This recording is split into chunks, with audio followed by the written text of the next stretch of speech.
رجالها ونسأل الله يجعلنا منهم آمين يا رب العالمين. أما بعد اللهم إنا نسألك رضاك ونسألك الشوق إلى لقائك. اللهم إنا على ذكرك وشكرك وحسن عبادتك إلهنا أنت مقصودنا ورضاك مطلوبنا. Baik, kita masuk ke kitab At-Tabaqat As-Sufiyah, generasi para aulia, para sufi. Kita masih di zaman Salafus Saleh, guru dari Imam Junaid. Junaid ini salah satu simbol daripada manhaj Ahlus Sunnah wal Jamaah. Jika dalam hadis Imam Bukhari, Muslim, dalam fiqh Imam Syafi'i, Imam Ahmad bin Hanbal, Malik, Abu Hanifah, Hanafi, maka dalam tasawuf ada Imam Junaid. Nah, guru beliau adalah Imam Sarius Saqati. Kita hampir selesai dari kalam-halam hikmahnya. Masuk ke bagian-bagian akhir halaman 20 ya. Cetakan yang ditahqiq oleh Tahqiq Darul Fikr.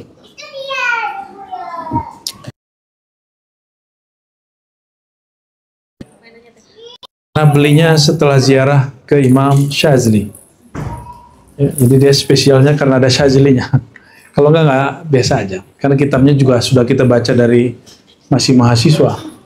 Yang membuat dia spesial karena ada perjuangan ke Imam Syazili, pulang-pulang ada kitab ini gitu. Ya. Al-Imam As-Saqati dan semua yang tulis namanya di sini, wal muallif Al-Imam Al-Hafiz Abdul Rahman As-Sulami, kita kirimkan suratul Fatihah untuk beliau dan Sayyidil Wujud, Sayyidil Kaunain Nabi Muhammad. Al-Fatihah.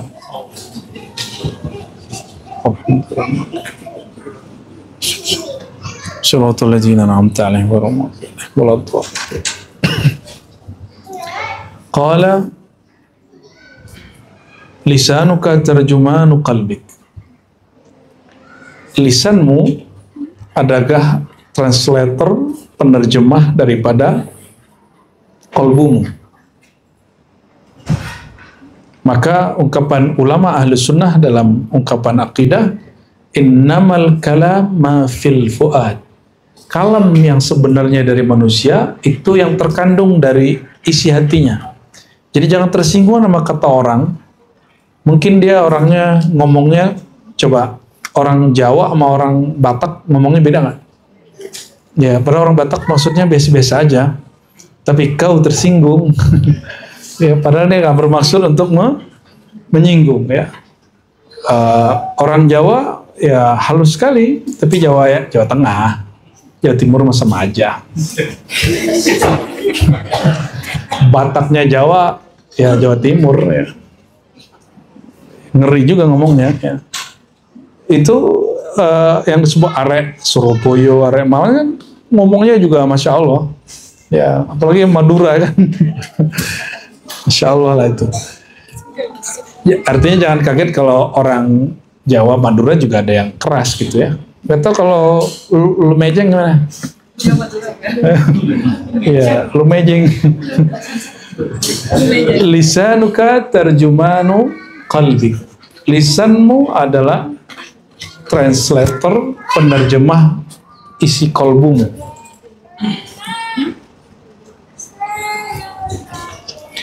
Berarti yang mesti dibenerin itu gaya ngomongnya atau isi kolbunya. Oke. Tapi apa untungnya lisan? Lisan ini disekolahin akalnya supaya bahasanya bisa menyesuaikan. Jadi orang yang sekolah tinggi, dia mesti gaul dengan orang-orang yang tidak sekolah. Atau orang yang kuliah agama, dia mesti gaul dengan orang yang tidak kuliah agama. Supaya dia bisa membahasakan apa yang dia meaning, ya. Allahumma sholli ala Muhammad. Kejadian deh ya. Leon beraksi. Nggak makan malam dong Bu ya. Biarin itu, biarin urusan Pak Tabah dan CS itu ya. Kita harus tabah. Allahumma sholli ala sayyidina Muhammad. Oh, jangan-jangan belum dikasih makan Pak gitu. Sudah ya. Kucing itu begitu, malu-malu kucing. Giliran kita lupa, diambil. Khair, lisanuka terjemahan qalbik. Lisanmu adalah terjemahan kalbu. Waktu tadi kaget bacanya apa sih? Beneran. Iya, belakangan tuh ngomongnya begitu. Kalau saya santai aja. Biasa aja kita. Kita terlalu biasa flat melihat apapun. Dididik gurunya begitu. Ini kalian apa aja saya jarang kaget. Ya cuma melihat begini aja, diam sejenak gitu. Itu lagi nunggu perintah kolbunya. Kolbunya nyuruh ngapain? Jangan latah ya. Kalau mau latah, latahlah yang isi kolbunya bercahaya. Maka latihan menghilangkan latah itu zikir khafi atau wukuf qalbi namanya. Nah, jadi Buya, kalau ada di antara teman-teman yang latah, tinggal lapor ke Buya, nanti dilatih wukuf qalbi, bukan wukuf lataif Buya, wukuf qalbi. Ya, wukuf apa? Wukuf qalbi itu mendiamkan nama Allah di kolbu. Jadi kayak nama Allah itu ditancapkan ke dalam kolbu, seakan-akan begitu. Lalu dia dipaksa untuk menerimanya. Diam begitu. Nanti latahnya hilang. Itu lebih cepat dari semua metode psikologi yang ada, yang saya tahu. Ya. Karena pengalaman kita seperti itu. Ya. Wa wajhuka mir'atu qalbik. Kalau wajah bedanya dengan lisan apa? Kalau lisan translator, kalau wajah itu mirror, apa? Cerminan. Cerminannya kolbu itu di wajah.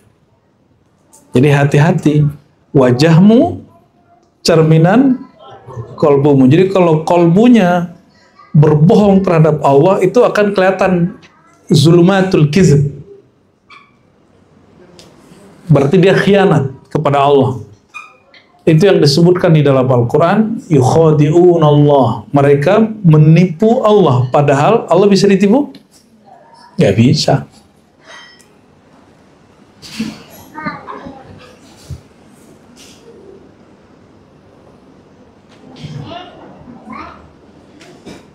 Maka Sayyidina Abdullah bin Salam al-Yahudi, orang Yahudi tapi kita baca Sayyidina karena masuk dia beriman kepada Sayyidina Muhammad SAW. Beliau diperintah oleh bibinya, kamu lihat tuh, katanya ada orang ngaku jadi nabi, baru hijrah ke Madinah. Orang Yahudi tinggal di sekitar Madinah. Maka Abdullah bin Salam nyusup. Dan dia diajarkan oleh bibinya, ini loh ciri-ciri orang pembohong, berbohong atas nama Allah. Ini kita ngomong bahasa Allah ya. Kita nggak ngomong bisnis, kita nggak ngomong urusan pribadi, itu urusan kalian itu. Yang kita bicara tentang pengalaman rohani dan sumpah dia tentang Allah. Di kizib di sini kizib al-buhtan Allah, ya, kebohongan atas nama Allah. Ya, kalau seorang hari-hari Nabi Ibrahim juga pernah ngeles ya, apalagi kita gitu. Kayaknya makomnya Ibrahimi semua ini, suka ngeles. Nah, ini kita bicara tentang bab as-siqah billah, ya, kepercayaan dia kepada Allah. Sayyidina Abdullah bin Salam kemudian lapor dan mengatakan, ya amati ma ra'aitu fi wajhi kizban. Aku tidak melihat di wajahnya ada kebohongan, berbohong atas nama Allah. Jadi ada raut muka pembohong atas nama Allah itu. Jadi orang-orang yang ngaku mimpi ketemu Allah, mimpi-mimpi kelamaan ini, itu kelihatan loh di mukanya. Dan itu ada ilmunya. Tapi ilmunya nggak boleh dibagi sama. Ya. Tapi itu ilmu tajribi, dia akan eksperimen ya, dia dicek lagi. Dan sekarang sudah ilmiah, sudah ada alat detektor orang itu berbohong. Ya. Itu bagi saya receh. Yang terbesar itu urusan bertuhan. Maka Nabi SAW mengatakan, man kadzaba alayya muta'ammidan falyatabawwa maq'adahu minan nar. Yang berbohong atas namaku sengaja. Ya, jadi kalau nyampein hadis palsu sengaja, atau buat hadis mantarasa fi qulubina, kata Buya Aldo, kan itu hadis rawahu Aldomi, ya, min qalbihi. Ya, Itu kan bukan hadis, untung disampaikan gitu. Sama kayak yang bacain al-badinja, orang lagi makan-makan, nih kiai-kiai dulu zaman dulu lagi makan-makan, lagi asik, terus senangnya makan terong. Coba, makan terong aja jadi hadis. Terus mereka mengatakan al-badinjan shifa'un min kulli da'in. Terong adalah obat segala penyakit. Gaya bener. Ntar ente buat hadis lagi. Al-patai shifa'un min kulli da'in. Ternyata itu obat selera, bukan obat. Ya, kalau selera mah nambah penyakit. Jadi hadza fima yata'allaq billah, ya, wa bi rasulih.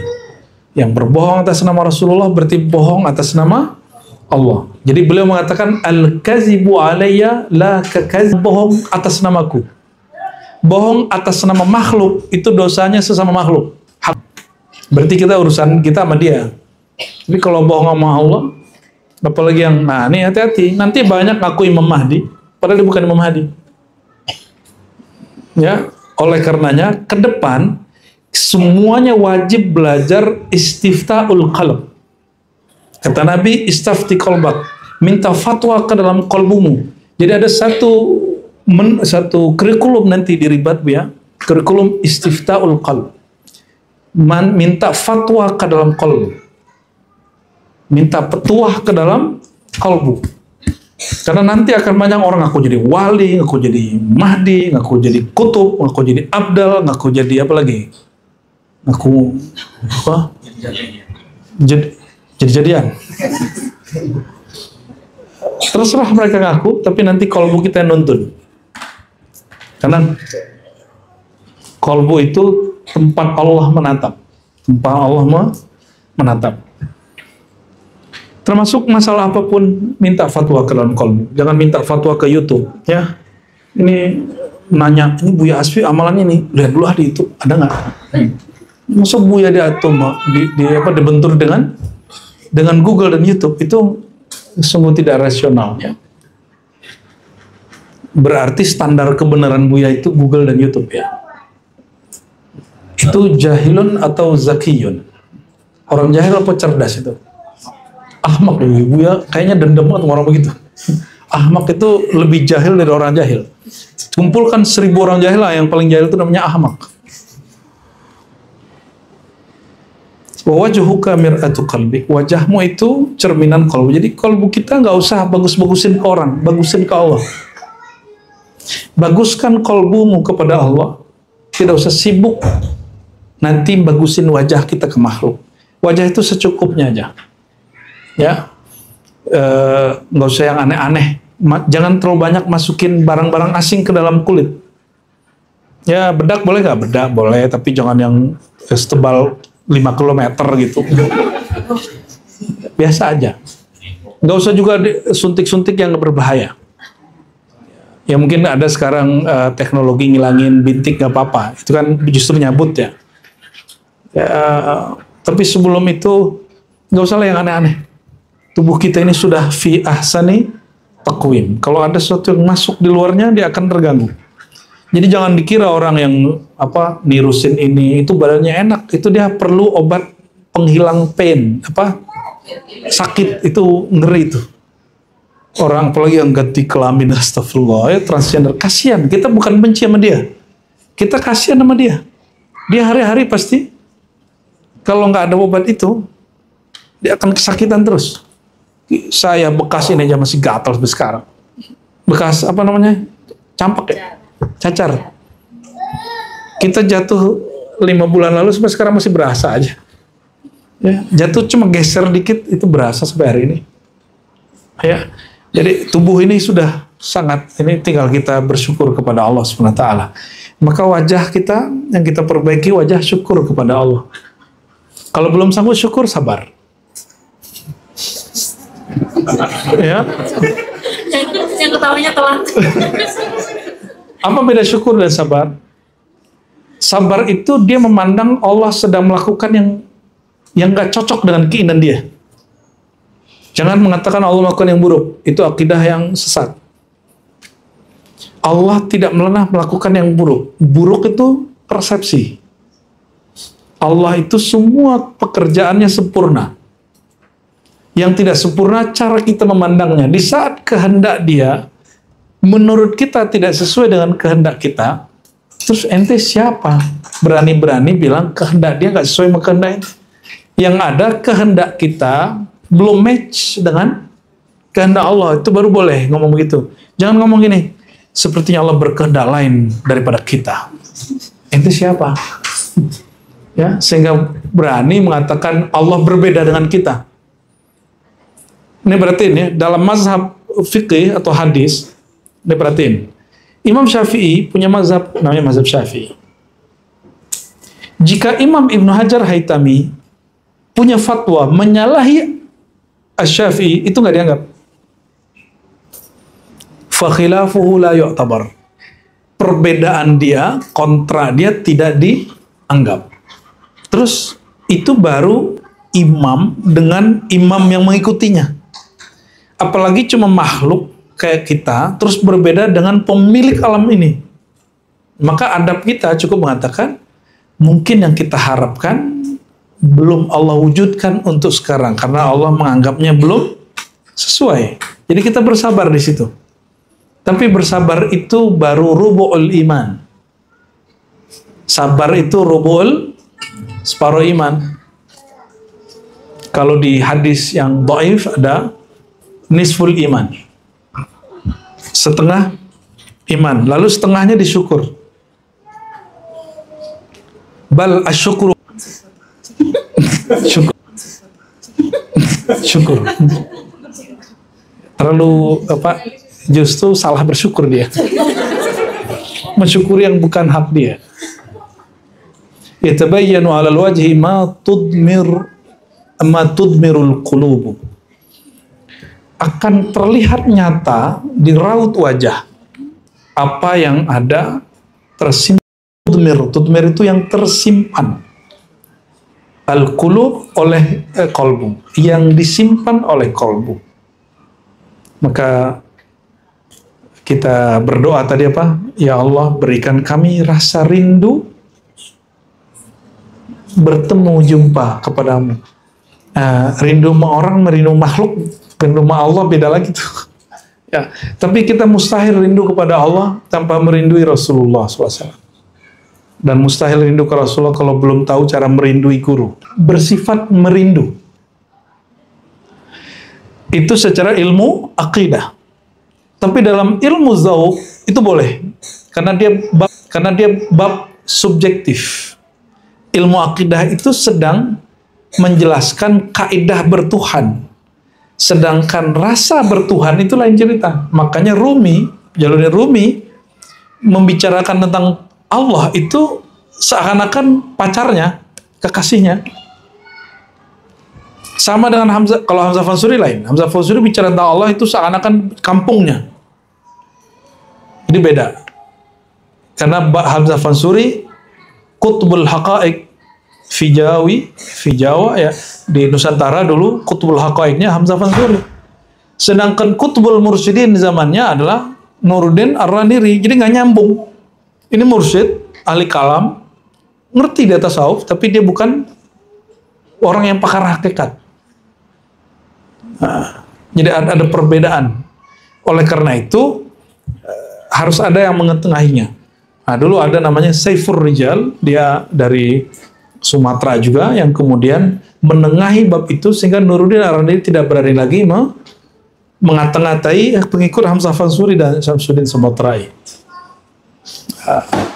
Paham atau tidak paham aja lah ya. Jadi yang perlu kita benerin kolbu. Dan kolbu itu bedaknya adalah nama Allah. Ya, bedaknya adalah nama Allah. Tadi Datuk Dodo bilang apa nih? Ini makanan banyak kolagen gitu. Kolagen itu biar awet awet muda ya. Yang bikin kinclongnya kolbu itu makna bertuhan. Sebut namanya, maknai rasa bertuhannya. Dengan cara apa? Maknai nama Allah itu. Allah itu artinya zat yang maha sempurna. Apapun yang kau bayangkan tentang dia, itu bukan dia. Dia lebih sempurna dari itu. Itu Allah, pemilik alam semesta. aku bagian dari alam semesta, maka aku bagian dari milik dia. Itu lafaz Allah. Huwa itu transenden aja, jadi kita lepaskan pikiran kita tentang persepsi kita Allah, disebut dia yang maha suci, dia yang maha suci. Masya Allah. Ada microfiber di belakang. Iya guys, oke guys. Oke guys, kita lanjutkan guys. Oke, al-qulubu thalatha. Qalbu itu ada 3 jenis. Nah, nih lihat nih qalbu antum yang mana nih? Pertama, qalbu. Kalau ada orang malu gunungnya terganggu nggak? Kalau antum pergi naik gunung terus hujat gunungnya dasar gunung gitu. Itu gunungnya marah nggak? Enggak, diam aja. Jadi ada orang qalbunya kayak gunung, kuat, kokoh. Mau sejuta orang mau hujatnya nggak ngaruh. Sudah begitu belum? Gunung itu bisa banyak orang mendaki. Bisa banyak orang dapat hiburan dari gunung. Dan bisa banyak orang dapat air mengalir dari gunung. Kita karena baru turun dari gunung ya, jadi bisa cerita. Ya. Tapi ada yang turunnya pakai motor. Kita turun jalan kaki, dia pakai motor. Ada dia orangnya. Anak gunung dia. Oke, ada qalbu seperti mithlul jabal, la yuziluhu syai'. Si qalbu ini tidak terganggu oleh apapun. Kokoh. Semoga qalbu kita seperti gunung ya. Kalau nggak bisa naik gunung. Yang kedua, mithlun nakhlah, seperti pohon kurma. Pohon kurma kuat nggak? Cuma pohon kurma dia punya daun, kalau angin kenceng dia tetap agak sedikit bergerak, ya meliuk-meliuk ya. Kalau kita sekarang mungkin antum menyebut pohon kurma itu agak sulit. Ada yang seperti pohon kelapa, lebih connect, ya. Pohon kelapa lebih tinggi, dan dia kalau ada angin kayak mau jatuh tapi nggak jatuh-jatuh. Di pohon kelapa itu dia hanya jatuh kalau kena petir, tunggu busuk baru jatuh. Jadi kayak apapun gunung, apapun angin menerpa dia tetap kuat. Paling goyang-goyang dikit. Ya. Kayaknya anak-anak privat nih minimal qalbunya seperti, ya ada isu gempar dikit, goyang dikit. Gitu. Kayaknya begitu.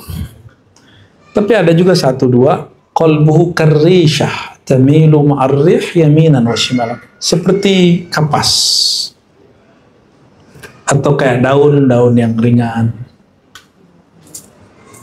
Kemana angin pergi, dia pergi. Angin ke kanan, dia ke kanan. Apa kata netizen, itu kata dia. Netizen senang, dia senang. Dan kebanyakan umat Islam, qalbunya seperti ini. Kebanyakan artis, ustadz-ustadz, mohon maaf, guru-guru ngaji, beberapa sebagian mursyid, kiai-kiai, hatinya seperti ini. Jadi mau nyenengin hati jamaah, ngikutin selera pasar. Nah, lebih hebat orang yang bisa bikin pasar, bisa mempengaruhi pasar, atau orang yang terpengaruh oleh harga pasar. Yang mana yang benar? Bikin pasar sendiri aja. Ya. Kalau jadi pohon kelapa, pemasok pasar lumayan, ya punya kontribusi. Tapi kalau yang kayak gunung, maka dia akan mempengaruhi banyak hal. Ya. Semoga Allah kuatkan qalbu kita seperti gunung. Ini bukan nyuruh hatinya keras kayak gunung, beda ya. Gunung itu batu, bukan maksudnya hatimu harus keras kayak batu, bukan. Tapi harus punya pendirian, al-haq itu al-haq. Maka ketika al-haq muncul, beda dengan ego kita. Kita harus tinggalin ego kita. Itulah terjadi pada Sayyidina Abu Bakar, Umar, Utsman, Ali, dan sahabat-sahabat yang dijamin masuk surga. Dan itu jumlahnya 124.000. Mereka meninggalkan persepsi mereka ketika jumpa dengan sang al-haq Sayyidina Muhammad sallallahu alaihi wasallam, ya. Maka al-haqqu min rabbika bisa bermakna Nabi Muhammad SAW. Al-haq itu dari Allah Ta'ala. Fala takunanna minal mumtarin.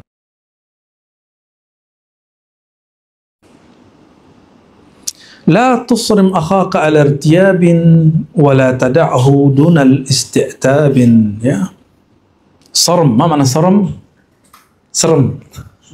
Ma mana sarama? Yasrumu.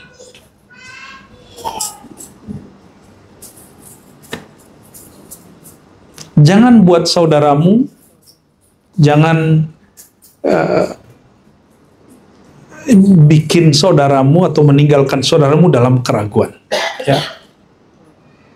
Jangan kamu menjadi orang yang membuat saudaramu ragu, kecuali torekotnya malamatiyah, ya, itu beda bab. Jalur kita bukan malamati, jalur kita, guru-guru kita sufi. Sufi itu tazkiyatun nafs dengan cara yang zahir-zahir. Kalau malamatiyah kebalikannya. Tapi itu lebih cepat kalau malamatiyah. Jadi mursyid yang belum beres, ikutin malamatiyah, beres dia langsung tuh. Ya, langsung beres pasti. Karena keakuan seorang mursyid ini kadang lebih bahaya daripada murid.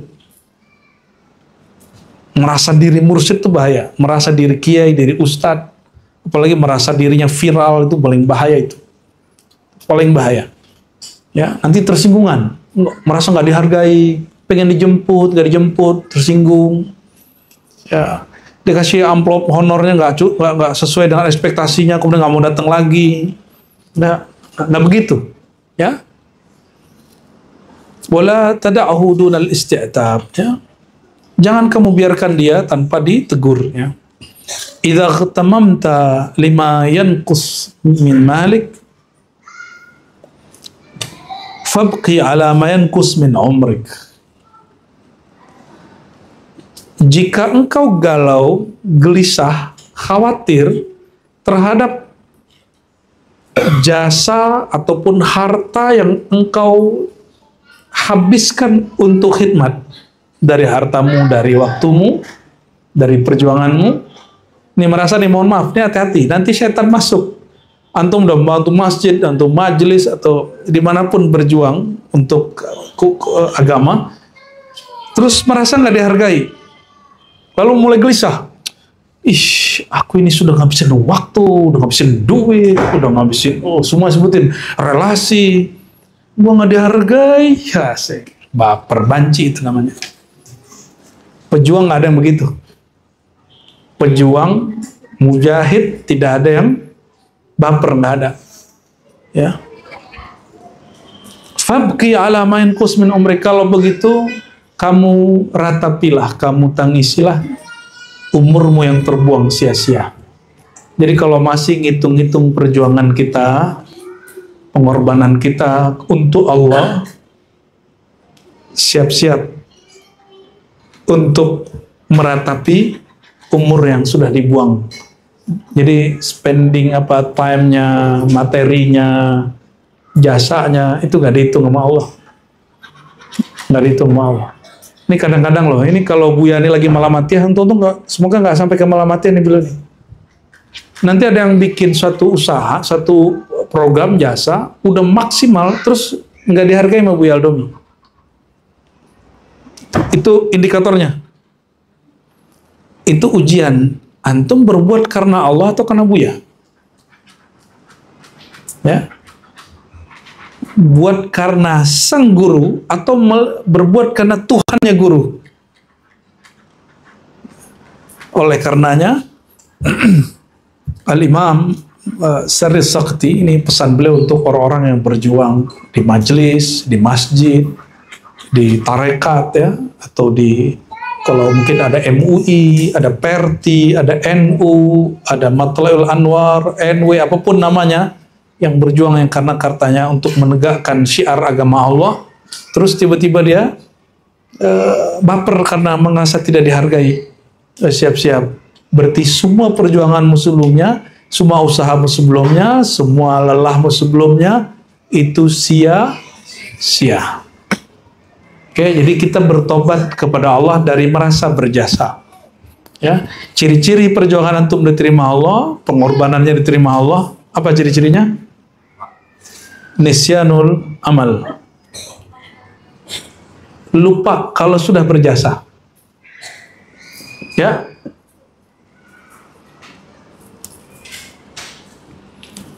Min alamatil ma'rifati billahi al-qiyamu bi huquqillah. Ciri-ciri orang bermakrifat ini yang disebut Buya Asfi. Ciri-ciri orang tinggi marifat, benar syariatnya. Bukan sempurna, beda loh ya. Benar syariat itu menghalalkan yang dihalalkan Allah, mengharamkan yang haramkan Allah. Bukan berarti orang itu sempurna. Sempurna itu apa? Nggak pernah punya dosa, nggak mungkin. Yang disebut al-qiyam bi huquqillah, patuh kepada Allah, berusaha untuk patuh kepada Allah. Kita berusaha patuh nggak kepada Allah? Tapi masih ada dosa nggak? Nah, masih. Ya. Jadi ciri-ciri orang tinggi marifatnya, dia lurus syariatnya, kira-kira gitu. Dia lurus syariatnya. Jadi mana ada kita bentur-benturin antara syariat maksiat? Kita nggak ada. Bagi kita, syariat hakikat bukan untuk dibenturin, tapi ini masalah korelasi. Ya, seperti dikatakan Imam Zarruq, ya, bahwa syariat itu fara, ujung, hakikat. Jadi ini bukan untuk ujung sama pangkal ketemu nggak? Satu ke ujung, satu ke nggak ketemu. Satu kepada Allah, ontologi kalau dalam bahasa filsafatnya, satu ke syariat. Ya, hukum teologis, hukum fikih, yuridis itu masuk ke nggak ketemu. Jadi jangan dibenturin. Jadi jangan gaya-gaya lah, untuk sholatnya belum khusyuk, terus menghakimi seorang wali yang di kasat mata kita belum terlihat sholat. Selama dia tidak pernah ngomong, sholat nggak wajib. Kalau dia ngomong begitu, itu wali setan. Itu wali setan. Atau dia menghalalkan yang haram. Oh, duit korupsi sini aja, kasih ke gua aja misalnya gitu. Tapi kalau duit subhat kan lain cerita. Jadi, pada dirinya korupsi boleh, itu nggak bisa. Ada khususnya Rasulullah misalnya, Rasulullah itu diizinkan Allah untuk melakukan pantangan masjid di tanah haram. Itu bukan berarti Rasulullah melanggar syariat, kan beliau syariatnya. Yang bikin syariat itu Rasulullah bukan? Ya, Rasulullah syariat. Beliau diizinkan Allah untuk melanggar beberapa pantangan ihram. Kira-kira Rasulullah itu siapa sehingga boleh? Karena beliau syariatnya. Jadi yang disebut syara itu hukumnya. Syariat itu yang bikin hukum. Yang bikin hukum suka-suka dia. Tapi apakah Rasulullah suka-suka? Beliau hanya darurat. Beliau hanya darurat. Maka ketika ada riwayat yang sampai hari ini muskil, beliau menikah dengan Maimunah pada waktu ihram, itu diperdebatkan oleh fikih, tapi sebenarnya bisa dilepas dengan bab ini. Dalam ilmu hakikat ada yang disebut hak jais seorang nabi. Hak jais seorang nabi. Kalau kita cerita sebelumnya, Nabi Adam memberikan 30 tahun umurnya untuk Nabi Daud, hadis Sahih Bukhari, tapi kemudian ketika mau diambil nyawanya, dia bilang lupa. Terus tetap Allah panjangkan jadi 30 tanpa mengurangi umurnya Nabi Daud. Itu hak jaisnya seorang Nabi. 30 tahun itu lama apa sebentar? Saya ini secara hijriah sudah 40 bareng dengan buya-buya bertiga ini. Kami sudah mulai tua. Ya. Sudah mulai tua. Halo orang tua. Tapi rata-rata ini mana nih? 30 siapa aja? 30. Kan 30. 30-an. 30-an. Ih, pada malu. Atau di bawah 30? 20-an, 20-an. Satu, paling banyak. 20 plus ya. Plusnya 20 Bu ya, jadi 40. Allahumma sholli ala Muhammad.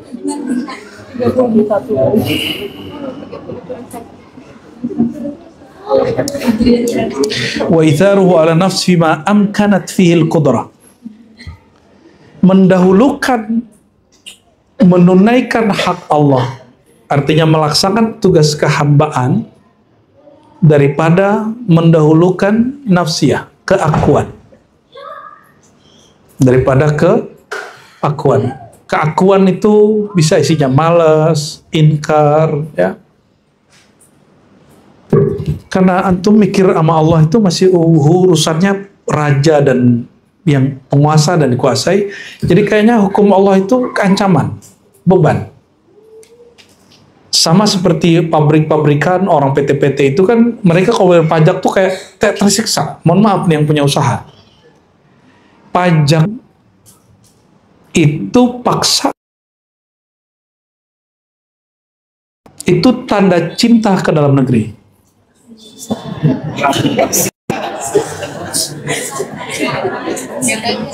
Nah, kita kalau cinta sama orang lo kita kasih-kasih aja. Cinta kepada negeri sendiri nggak? Bayar pajak dong. Ya. Saya nggak dapat pesan dari Kementerian Perpajakan loh ya. Kita ini belajar fikih, namanya fikih kharaj. Kharaj itu dulu yang mempopulerkan Al-Imam Abu Yusuf, dan ini dipakai oleh Adam Smith di Inggris. Waktu Inggris itu mengalami kejatuhan ekonomi, krisis yang luar biasa. Adam Smith ini dia kan pengelana, dan dia bisa bahasa Persia, bisa Turki, bisa bahasa Arab, dan dia ketemu teks Kharaj. Waktu itu belum ada cetakan. Dia terapinlah metode itu di kerajaan Inggris. Jadi mau percaya atau tidak, mazhab Hanafi pernah mempengaruhi ekonomi Inggris. Oleh karenanya wajar orang berbahasa Hanafi banyak hijrah ke sono. Orang imigran dari India, dari Pakistan, dari Turki itu banyak yang dapat berkah di Pakistan, itu banyak di Inggris. Wajar lah. Bahkan keturunan-keturunan Indi itu banyak yang jadi pejabat. Ada yang jadi polisi, ada yang jadi wali kota. Itu di Inggris. Berkah Al-Imam Abu Yusuf, murid Imam Abu Hanifah, Imam Hanafiyah. Ya, ini bukan ngayal ya, ini cerita asli. Min qillatus sidqi kasratul khalata. Ciri-ciri orang itu dia ada sifat sidq. Apa arti sidq? Jujur. Jujur bertuhan. Ini yang paling penting. Jujur kepada Allah itu yang paling penting. Jadi kalau Buya Asfi nih buka toko buku, toko kitab, harganya jauh di bawah yang lain, itu bisa ditutup tokonya secara hukum Islam. Cuma toko Buya Asfi nggak pernah ditutup, karena harganya selalu sedang. Ya Buya ya. Tapi Buya Asfi kalau mau ngasih aja. Ya, itu lebih daripada yang lain itu. Ya. Oke. Min qillati as-sidq. Ciri-ciri. Ini teksnya ini di luar ekspektasi saya sebenarnya. Saya tadinya berpikir apa, tapi ternyata teksnya nggak ngomong begitu. Ciri dia, mohon maaf, ini bahasanya agak mengerikan. Terlalu banyak masuk ke, jadi terlalu banyak orang kenal dia. Entah karena dia terkenal, karena dia kurang jujur, via bajunya baju orang-orang soleh, modus. Ya benar nggak? Nggak bosan ketemu itu mulu. Hari ketemu dia lagi, bangdo lagi. Ya, dia anaknya Sidik namanya. Ya, hari Rabu ketemu dah Mustaq lagi. Hari Kamis ketemu Dawami lagi. Hari Jumat ketemu Buya Asfi Aldomi lagi. Ya kan? Hari Sabtu, hari sebulan, ketemu Hikam lagi. Ketemu Ustadz Rothbard. Hayat. Ya. Oh sudah pamit ya, udah balik. Berarti kita perlu mukri yang lain ini. Next mukri berarti Dawami ya. Habis itu ente, ya. Ente mukri nanti berdua nih. Ganti-gantian ya. Host apa? Gos telubus sidqa, telubus sidqa, mencari Allah bukan. Oleh karena nggak banyak apa juga itu cuek. Paling sekali dua kali kita jelasin bahwa kita manhajnya Ahlus Sunnah wal Jamaah. anggap kelompok itu ya. Kita nggak nyebut begitu. Kita bukan panitia. Jadi bersyukurlah apa yang Nabi sebut. Ruh kalau dia junud tentara yang ada komandannya. Hanya bilang kumpul, kumpul. Gitu ya. Ngaji si murid ke Fah. Akhlak yang baik, mau marah, mau ngata-ngatain nggak ngata-ngatain. Ini pada suka roasting kan? Nah, itu cukup. Ya, kita itu namanya ya. Praktek ilmu menyebutkan aib seseorang. Oh, kita kan khawatir tidak diikutin oleh siapa. Menjelaskan di sosial media. Bukan tugas kita. Kan kita sudah punya MUI. Biar MUI. Kalau MUI melanggar, biar tinggal dia MUI-nya dilaporin sama orang. Dia jalur tengku. Jangan kemudian menempatkan diri sebagai panitia kebenaran. Ya, kan banyak hari ini ustaz-ustaznya menempatkan dirinya sebagai panitia berusaha khidmat ke orang. Nggak bisa, udah kasih. Kecuali orang bermusuhan. Dan aqul lakum ayyuhal ikhwah la tulul jidal. Aqul lakum ayyuhal ikhwah la tulul jidal. Jangan tarik untuk debat-debat. Pokoknya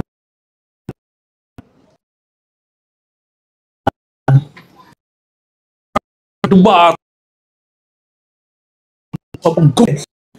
living Quran surat menghina orang lain gitu. Itu bukan sidik ya, itu kizib ya. Oke, min alamatil istidraj al-ama an uyubin nafs. Hati-hati. Ciri-ciri orang zahirnya dapat nikmat, hakikatnya sedang disiksa Allah tanpa dia sadari. Itu disebut istidraj. Istidraj dari kata daraj. Daraj itu sesuatu yang Allah selipkan tanpa kita sadari. Itu daraj. Kalau bahasa Jawanya sempil, nyempil gitu ya. Bahasa Indonesianya apa Bu ya? Nggak ada ya? Nyelip.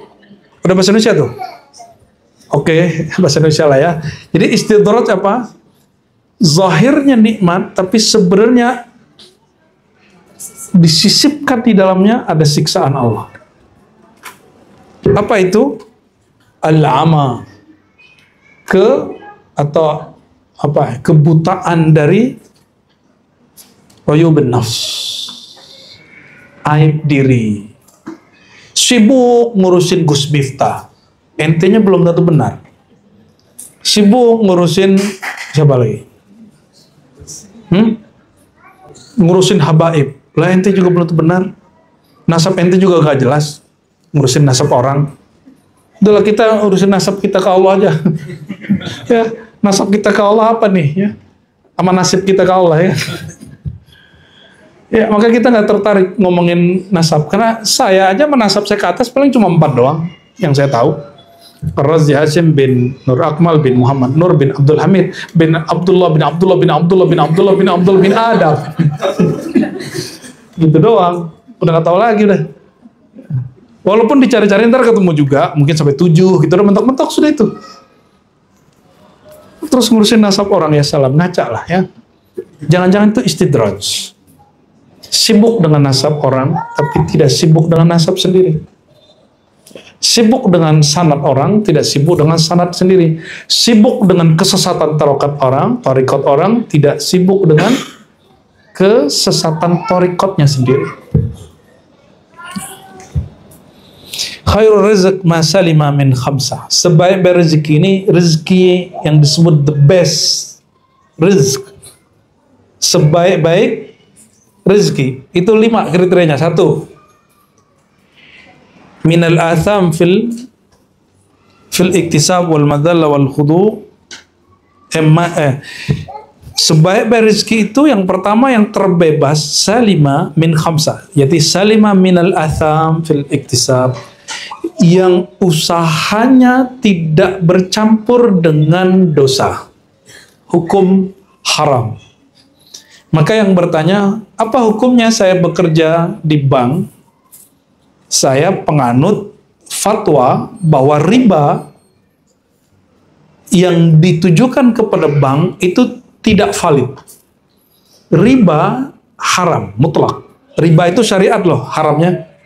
Sedangkan bank tidak pernah ada di zaman Nabi, tidak pernah ada di zaman tabi'in dan para imam-imam ahli hadis, imam ahli fiqih, baru ada sekarang. Oleh karenanya, hukum bank tidak ada di Quran. Yang ada di Quran hukum riba. Jadi kalau orang ngotot bank itu riba, dia sedang memaksakan yang Allah belum tentu maksud. Ya, maka sampai hari ini kita, walaupun kita nggak senang-senang amat dengan beberapa kontraknya, produk-produk bank syariah itu belum syariah. Bahkan penamaan ini nggak cocok. Seharusnya nggak usah disebut bank syariah, bank fikih aja, bank fikih syafi'i gitu ya, atau bank iktisadi, bank ekonomi, atau bank Arab-Arab dikit lah. Nggak usah disebut syariah lah. Karena syariah itu suci, sedangkan fikih tidak. Bank syariah itu bukan produk syara, itu produk fatwa. Saya sudah sampaikan dan teman-teman sudah sering dengar bahwa Darul Ifta Mesir itu mengharamkan bank tahun 70-an, lalu mencabut fatwanya tahun 2003. Indonesia baru mengharamkan 2004 atau 2003. Telat atau cepat? Ya, terus kita bangga dengan ketelatan itu. Ya. Namun secara pribadi nih, kita senang jika ada orang berusaha mengislamisasikan bank. Makanya saya akun bank Islamnya lebih banyak. Bank konven kita cuma satu aja, Mandiri. Ya, katanya BCA biar gampang beli-beli gitu ya. Ya, beli-beli. Tapi kita belum tertarik tuh ya. Kalau ada silakan. Kita masih senang yang begitu. Walhasil, teman-teman, kalau ada yang bekerja di bank, di asuransi, apalagi sejenisnya, pegadaian, nah ini masih wilayah yang diperdebatkan oleh fikih. Dan kesimpulan Darul Ifta apa? Kalau kamu ragu, ikutilah orang yang kamu anut fatwanya. MUI ini dia tidak memaksakan fatwanya. Mereka hanya mengatakan ini fatwa kami, silakan diikuti, boleh juga tidak diikuti. Oh, saya lebih senang dengan fatwa ulama Mesir. Oh, agama kok main-main? Enggak main-main. Agama berbicara riba itu haram. Sedangkan bunga bank bukan bagian dari syariat, bagian dari apa? Fikih. Itu beda fikih dengan syariat. Fikih produk manusia, sedangkan syariat turun dari Allah Subhanahu wa Ta'ala. Coba sholat 5 waktu. Apakah ada perbedaan ulama 5 mazhab mengenai 4 mazhab mengenai 5 waktu? Menurut Imam Abu Hanifah, sholat subuh itu 3 rakaat. Ada nggak begitu ya? Kenapa? Karena syariat tidak ada ikhtilaf. La ikhtilafa fi syara'. Tidak ada ikhtilaf dalam syariat. Innamal ikhtilaf fil ijtihad wal fatwa. Ikhtilaf itu hanya dalam ijtihad dan fatwa. Ada nggak kalimat gini, bahwa ulama berbeda pendapat mengenai kewajiban sholat Jumat? Nggak ada kan? Ulama berbeda pendapat mengenai kewajiban puasa Ramadan, ada nggak? Mazhab Syafi'i mengatakan puasa Ramadan cukup 25 hari, misalnya gitu, ada nggak? Kan nggak ada. Tidak ada. Kenapa? Karena itu bab syariat. Syariat itu suci, dia qat'i, dia flat sampai akhir zaman begitu. Ya. Maka apapun yang disebut ijma oleh para ulama hari ini belum tentu ijma. Belum tentu ijma. Di sini kita senang dengan Ibnu Taimiyah. Kata dia, manidda'al ijma faqad kaziba. Faqad ata bi buhtanin azim. Siapa yang suka klaim ini ijma, ini kesepakatan, ini kesepakatan ulama, itu bohong. Karena kesepakatan itu sulit dicari. Cuma kita nggak terima semuanya. Bahwa ternyata memang ada ijma di sebagian hal. Udah 5:30 nih. Kita 5:30 pas ganti kitab, kata Buya Asfi. Masih kuat. Ya, Izalatul Syubhat. Apa the best risk apa tadi? Terbebas dari perkara haram. Yang kedua, madzallah wal khudu' fi su'al, terbebas dari kehinaan dan merendah dalam meminta-minta. Jadi sebaik-baik rezeki nggak minta-minta. Nagih utang beda. Sekarang minta. Sekarang tuh yang lebih hina debt collector ya. Enggak. Antum minta-minta nih ke orang, itu rezekinya nggak berkah. Itu tidak berkah. Berarti rezeki proposal tidak berkah kecuali bab wakaf. Lagi nanggung wakaf, nanggung anak yatim, nanggung zawiyah, nanggung pesantren, itu boleh minta sebatas yang diperlukan, bukan untuk performance, penampilan, fasilitas, itu cari sendiri. Jadi ustadz-ustadz itu saya yakin husnuzon mereka punya usaha sendiri. Jadi kita lihat kiai-kiai itu di Jawa pesantren mereka punya badan usaha. Ya, biar mereka kalau hidup itu punya style sendiri, sedangkan untuk santrinya diambil dari wakaf. Bahkan tidak sedikit yang mengeluarkan uangnya untuk pesantren. Salah satunya guru kita, Kiai Mustafa Yakub, dia gaji ustadz dari gajinya sendiri. Ustadz itu nggak digaji dari SPP, karena nggak ada SPP-nya di Darussunnah itu dulu. Kita dulu nyantri nggak ada SPP-nya, nggak ada kan ya? Ustadznya digaji dan gajinya setara dengan gaji dosen di kampus. Ya, alhamdulillah. Dan pemberian guru itu nggak pernah kita tolak. Cuma kalau telat gajinya datang, kita nggak pernah minta. Kenapa? Kita nganggapnya itu bukan gaji, namanya berkah dari guru. Karena kita nabung duit dari guru dari dulu, jadi berkahnya banyak. Ya, jadi beranak-beranak tuh duitnya. Wal ghash fis sina, nipu. Tidak ada sisi penipuan. Jadi kalau jualan buah, jangan taruh yang bagus di depan, terus di bawahnya jelek. Itu nipu. Jualan baju, kalau jelek bilang ini rusak sini ya. Nih, ini perhatiin. Setiap orang jujur dalam berjual atau berpolitik segala macam, temen dia akan jadi sejati. Kita jualan nih, terus dia milih, dia suka sama. Kita bilang, kalau yang ini maaf ada kurangnya sedikit di sini. Aslinya harganya sekian, saya turunin ya, padahal gaya aja itu. Itu orang akan senang sama kita. Dia mikir, wah, dia nggak mau ya aku celaka. Orang mulai trust. Jadi mau bikin orang trust, sebutkan, bersikap jujurlah terhadap barang yang dia sukai dari kita. Ya. Itu dia akan menjadi teman sejati. Kalau di dunia dagang dia jadi bestinya lah ya, partner yang kuat dia. Kalau di dunia politik, nih coba lihat. Ini kan lagi rame, salah satu dari politisi, dia ditersangkakan oleh KPK. Karena dia ditersangkakan, maka dia buka rahasia-rahasia pemimpin yang lama, yang dulu rahasia itu sebenarnya dianggap sudah selesai oleh pemimpin yang lama, dan orang ini bisa jaga. Terus kita mikir, sama aja. Nggak amanah dua-duanya. Ya. Kok obrolan berdua, sekarang dia expose di podcast. Jadi betul lah, masalimat as-siyasah min al-khiyanah wal ghash. Ya. Jadi ghost kayak bukan bahasa Inggris, Bu ya. Jadi ghost itu tipuan, bukan hantu. Hantu itu tipuan ya. Khalifah di muka bumi, kita apa hantu? Kita apa jin? Lah kita. Terus ngapain takut sama jin? Sorry jin ya. Kita ini nggak perlu takut sama jin. Kita menghargai dia wujud. Jadi kalau ada orang menolak wujud jin, dia bermasalah juga. Itu mengingkari banyak ayat di Quran. Gak usah dia kalau nggak hafiz Quran, dia hafiz Anas lah.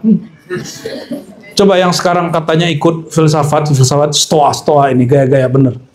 Ya, filsafat stoa itu bukan filsafat. Stoa itu musuhnya Aristoteles. Aristoteles itu raisul falasifah. Pemimpin para filosof, dia bermusuhan dengan kelompok stoa. Kenapa? Stoa itu menolak adanya sosok atau wujud immateri, metafisika. Stoa ini hanya boleh antum pakai dalam bab psikologi. Dia bagus untuk menterapi orang yang kemudian menerima apa adanya. It's okay lah. Tapi jangan kemudian terlalu mendewa-dewakan Stoa. Ya, Stoa itu kan jauh sebelum zaman Nabi Muhammad SAW. Kita nggak akan berakidah dengan akidah mereka. Udah ketinggalan juga Aristo aja kita nggak ngikutin kok. Walaupun Aristo itu pinter bener. Kita ngikutin Sayyidina Muhammad SAW. Saya belajar filsafat bukan untuk ngikutin mereka. Saya pengen tahu aja. Pengen tahu aja mereka itu ngapain sih. Mikirnya apa gitu. Kalau seandainya bener, jangankan mereka. Nabi Musa aja saya nggak ikut. Saya ikut Nabi Muhammad SAW. Ya tuh, Bu ya? Kafir nggak ngomong itu, Bu ya? Enggak lah. Kita percaya dengan Nabi Musa sebagai Nabi Allah, Rasulullah, tapi syariat yang kita ikuti syariat Nabi Muhammad SAW. Kalau ada buku yang lama sama buku baru yang revisi sama yang belum direvisi, mana yang dipakai? Revisi dong. Ya. Apalagi cuma filsafat. Ya. Nah, filsafat Stoa itu tidak percaya dengan wujud-wujud yang tadi itu. Immateri itu dia nggak percaya. Nah, ini harus kita tegur nih anak-anak muda nih sekarang. Kayaknya ada project untuk menyebarkan filsafat materialism itu. Sehingga muncul terus di beranda Google. Betul ya? Ya. Kayaknya keren. Aku Stoa gitu. Gaya bener. Wa asman alatil ma'asi. Dan memberi nilai alat-alat pemaksiat, alat-alat maksiat. Itu kalau terjemahin gimana, Bu ya? Dari jadi ini betul-betul berkah bener nih. Jangankan transaksinya, alat aja itu dia nggak mau alat-alat yang digunakan untuk maksiat. Wa muamalatiz zalam, muamalah yang ada kezaliman. Ya. Jadi kalau rezekinya tidak ada yang haram di situ, tidak ada minta-minta di situ, tidak ada penipuan di situ, tidak ada menghargai sesuatu yang mendorong sesuatu yang kemaksiatan, dan tidak ada muamalah interaksi yang zalim, itu rezeki paling berkah. Sedikitnya itu bisa bikin cukup banyak orang. Ya, dan tangan baginda SAW itu tangan yang paling bersih. Makanya keringatnya itu jadi parfum ya. Dan air yang paling mulia bukan air Zam-Zam, tapi ma'u yadin Nabi SAW, air yang keluar dari jari-jari Nabi Muhammad sallallahu alaihi wasallam. Ahsanul asya khamsah. Udah cukup dulu, udah 5:30. Kita pindah ke kitab berikut. Kitab berikut pun nggak tahu apakah bisanya di biografi aja atau gimana. 25 aja. Ini mukadimah aja. Bismillahirrahmanirrahim.